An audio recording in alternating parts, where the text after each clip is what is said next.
Olá pessoal, professor Wilson de volta agora com a nossa aula de variação linguística, nossa primeira aula, e vou falar sobre essa coisa aqui que eu acho que vocês nunca ouviram falar, né?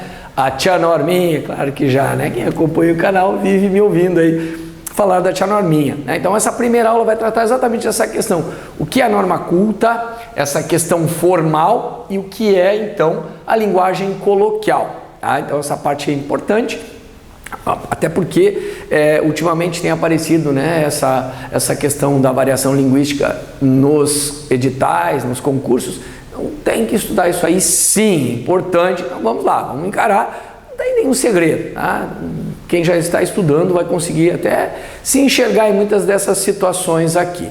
Certo, queridos? Então vamos adiante. Agora importante, deem um gostei aí se gostaram, importante para nós. Não se esqueçam de se inscrever nos nossos canais, é importante isso. Cada professor tem seu próprio canal, então vocês vão se inscrever nos canais de cada um dos professores, isso é muito importante. As aulas são gratuitas, com qualidade, feitas para vocês. Vamos lá então. Tia Norminha, norma culta ou a linguagem formal, certo? Claro, em que situação que se utiliza isso? Nos textos formais, obviamente. Então alguns detalhes são importantes e a gente sabe, quando nós estudamos para um concurso, o que nós precisamos estudar?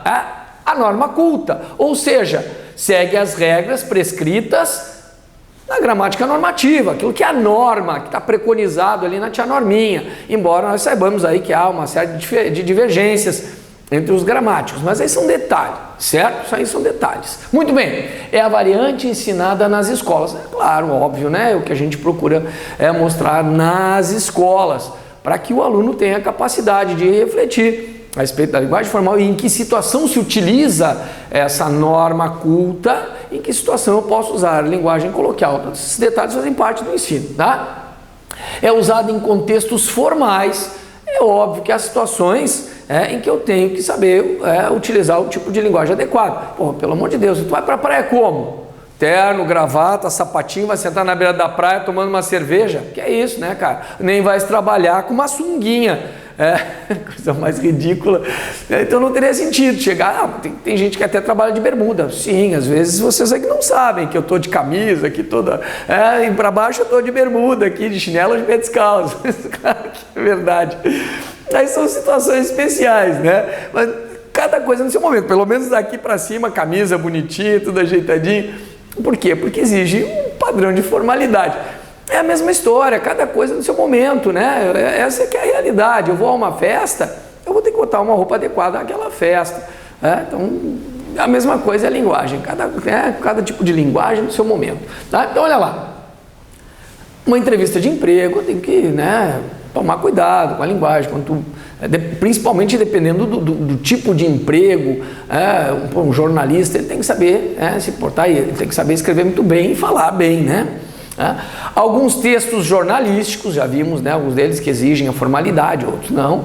As redações de concursos, sempre, né, a linguagem formal, até porque o cara vai lá te caneteia, né?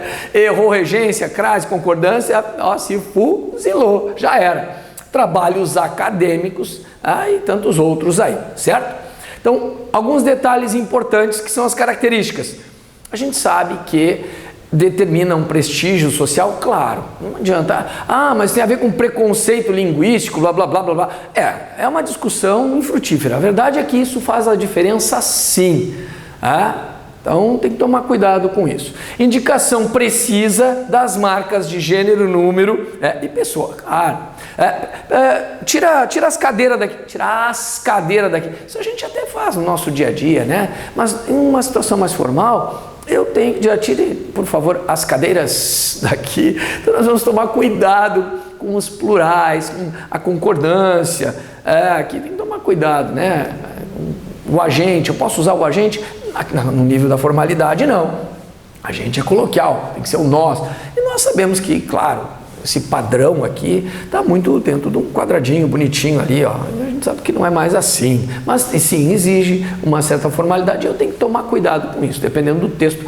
Por exemplo, como eu falei, um trabalho acadêmico ou uma redação, eu não posso usar um agente, eu tenho que usar, nem poderia usar nem nós, né? Na verdade, nós não podemos nem usar a primeira pessoa e nem vai aparecer. Então, eu tenho que tomar cuidado com esse tipo de situação.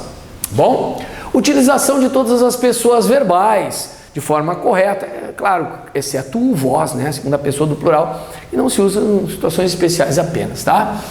Utilização dos tempos e modos verbais, isso aqui é um detalhe importante, as pessoas vão fazer e aí estabelecer as correlações adequadas, é outro detalhe muito importante, e isso é cobrado. Percebam que isso aqui é o que é cobrado nas provas, a gente sabe disso, tá?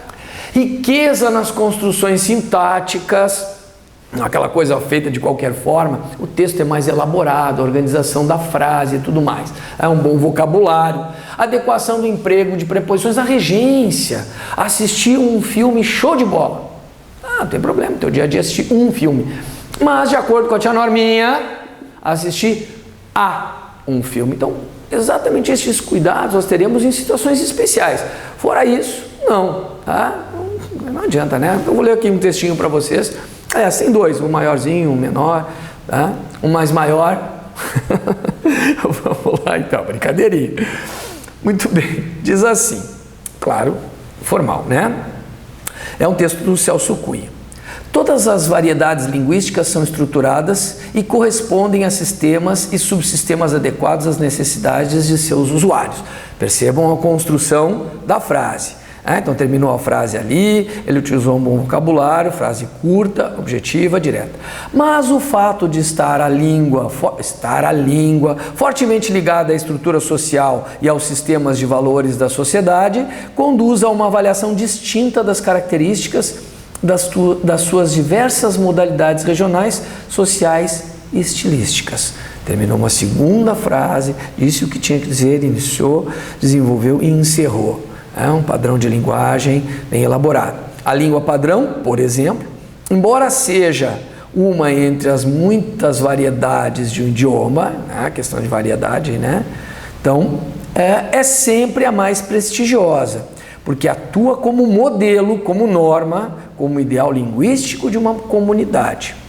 Do valor normativo decorre a sua função coercitiva sobre as outras variedades, com o que se torna uma ponderável força contrária à variação. Tá? Perceberam a estrutura do texto? Um charme, né? É bonito, a gente tem que saber usar uma estrutura adequada, a construção de uma frase adequada. Por isso que eu insisto, né? Quando a gente está estudando redação, quando eu faço a correção de redação, a ideia de construir uma frase bem estruturada, né? aquela frase em que não é uma frase fresca, não vou usar uma linguagem fresca, não é essa a ideia, né? Não é exacerbar nem para um lado nem para o outro. Então, um texto tem que ter um nível de formalidade, se ele exige isso, eu tenho que escolher um bom vocabulário e usar uma estrutura adequada. Tá? Então é isso aqui, fácil de reconhecer. Bom, agora vamos ver esse carinha aqui, ó. Quando eu tenho a linguagem coloquial. O que é essa linguagem coloquial? É essa linguagem do nosso dia a dia. Nós usamos sem a preocupação tão grande com todos os detalhes. Claro, a gente tem que tomar cuidado. Eu, às vezes, me policio até, né? Porque uma coisa é eu estar em casa, estar no bar, tomando uma cervejinha, batendo um papo. Pô, pelo amor de Deus, né? Numa linguagem, batendo um papo, eu vou estar usando uma estrutura mais formal. Aqui eu tomo cuidado, né? Para que represente essa ideia mais formal para vocês. Também não é uma coisa chata, não é um negócio meio pedante, não dá, né? Mas eu procuro respeitar a tia Norminha, né, essa nossa querida velhinha aqui, para que até vocês percebam isso, né? E é importante também. Mas não dá para o tempo inteiro essa coisa chata, né? Como a gente viu já, isso aqui são momentos específicos. Aqui é o nosso dia a dia. Aquela cervejinha, aquele bate-papo informal, a conversa com a família, a conversa com os amigos, com os colegas, com os vizinhos. Isso aqui é a linguagem coloquial. Olha aqui, ó, informal, popular. nós olha. Bom, aí é um pouquinho diferente, né? Nós olha, lembra do bizu lá, do eu oiei, do verbo olhar, eu oi, tu ois, aquela brincadeirinha. Então essa coisa de não conjugar uma forma verbal, aquela coisa que fica assim, eu estudo, tu estuda, ele estuda, nós estuda, e eles estudam. Aí também um pouquinho, né, a gente vê que aí nesse caso a pessoa não teve a oportunidade de estudar, pelo menos para fazer essa distinção, né? Isso também já é um pouco além dessa questão de informalidade, tá? Então existem alguns níveis também que vão fazer essa diferença, tá bom? Então é a linguagem falada no dia a dia, usada com os familiares, amigos, situações cotidianas. Eu coloquei aqui só para ilustrar, tá? Está sujeita a variações, e aí vem a parte importante, depois falaremos sobre exatamente essas relações aqui, das variações regionais, culturais, sociais, relações históricas e tudo mais, tá? Então bem importante. Agora eu vou dar uma apagadinha nesse quadro, vamos continuar comentando isso, eu vou comentar isso aqui para, então, a próxima aula falaremos sobre o restante, tá? Mas ainda vou continuar aqui, vou apagar. Dá um tempinho. Beleza? Tá aí, ó, então. Quadro novo. Características da linguagem coloquial. Também já falei sobre isso, né? Só para ilustrar mesmo. Depois eu leio o texto para a gente poder identificar algumas coisas ali, tá? Bom, economia nas marcas de gênero, número e pessoa, como eu havia comentado. Nós acabamos dizendo, né? As pessoas. Mas eu não falo. Fala assim, cara. Fala assim, as pessoas não param de pensar, então, as pessoas, a gente faz isso. Tira essas cadeiras daqui, essas cadeiras estão incomodando. Nós fazemos isso o tempo inteiro, é meio difícil de controlar isso, tá? Redução das pessoas gramaticais, então a gente acaba fazendo, inclusive essa mistura aqui, ó, tá ligado? Por exemplo, tu fez, tu fez tal coisa, tu fizeste, quem diz tu fizeste? Poucas as pessoas fazem isso. Você fez. Aí tu dizes você. Mas eu uso você. Você fez. Aí tu dizes você, mas tu fazes o quê? Tu usas um você e depois larga um T. Por exemplo, você quer sair comigo? Quer que eu te leve em casa? Você e quer que eu te leve. Essa mistura, olha aqui, ó. Tá aí, ó, é o coloquialismo. Tá aí sem problema nenhum. Uma linguagem informal. No teu dia a dia, não há problema nenhum, tá bom? Emprego de agente, agora vai dizer que tu não fazes esse emprego o tempo inteiro, em vez de um eu ou nós. Não sei, cara, mas a gente costuma agir dessa forma. A gente, quer dizer, eu e as pessoas, então eu uso, em vez de dizer eu uso a gente, em vez de dizer o nós. É difícil usarmos o nós, é muito difícil para nós usarmos o nós, é muito difícil para a gente usar nós.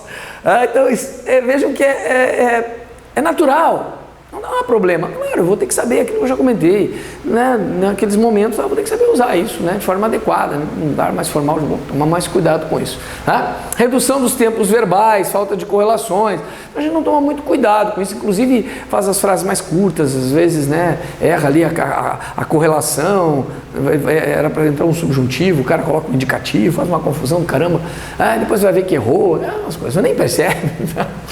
Predominância de regências verbais diretas. Regências verbais diretas é aquilo que eu comentei, por exemplo, de assistir um filme. Obedece o teu pai, menino.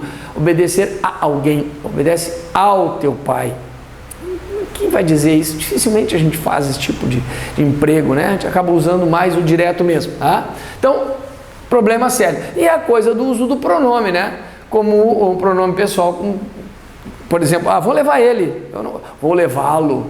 Não, a gente acaba dizendo, né? Vou levar ele, vou buscar ele, retirei ele. O tempo inteiro nós fazemos isso, tá? Claro, o texto que eu vou ler aqui, o trechinho, ela até utilizou, eu comento aqui, vou comentar com vocês o que normalmente nós fazemos, né? Aqui ainda é escrito, né? Tomou um cuidado, mas utiliza o vocabulário, aquele do dia a dia, aquilo que eu comentei com a diferença. Então vamos lá.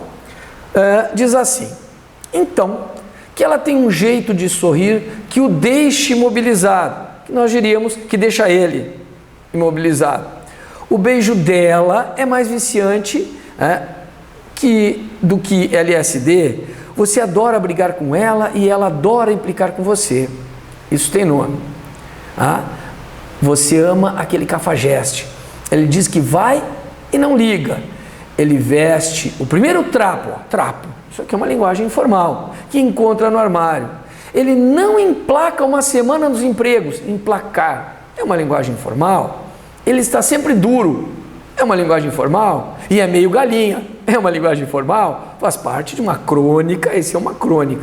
Ele não tem a menor vocação para príncipe encantado e ainda assim você não consegue despachar ele, né? Nós faríamos. Quando a mão dele toca na sua nuca, você derrete feito manteiga. Aqui, ó, aqui, linguagem coloquial. Ele toca gaita na boca, adora animais e escreve poemas. Por que você não ama? Por que você ama este cara? Cara, uma linguagem informal. Né?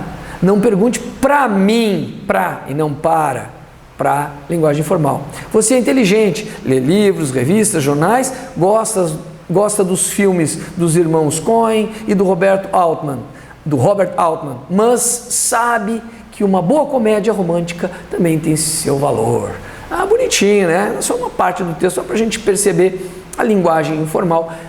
Tanto que quando eu comentei sobre a crônica, né? Quando eu falei na aula de gênero, sobre crônicas, eu falo sobre exatamente essa possibilidade. Parece que a pessoa está sentada do teu lado batendo um papo contigo, é óbvio que tem que ser uma linguagem desse tipo, né? Que é aquela que a gente usa no nosso dia a dia.